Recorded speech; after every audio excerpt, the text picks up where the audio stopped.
की आई 2 महिन्याचं बाळ क्लिनिकमध्ये घेऊन आली.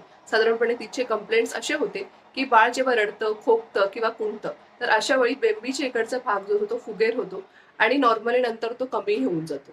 तर मंडळी ह्याला बेस्ट आन्सर आहे, की this is nothing but umbilical hernia. म्हणजे साधारणपणे बेंबीचा हार्निया असणं हे त्याचं उत्तर आहे.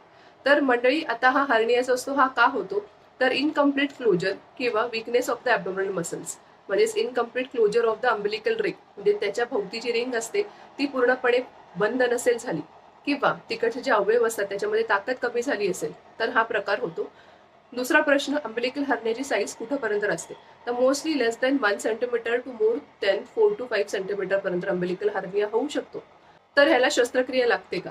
तर लक्षात घ्या, जसं बाळ मोठं होतं तसं त्याची ॲब्डॉमिन आणि पोटाला आधार भेटायला लागतो, त्याच्यामुळे तो अम्बिलिकल हर्निया हा वर्षाच्या आतमध्ये पूर्ण कमी होऊन जातो. कधी कधी काही कॉम्प्लिकेशन जर का झाले जसं की स्ट्रँग्युलेशन म्हणजे जर का आतडी त्याच्यामध्ये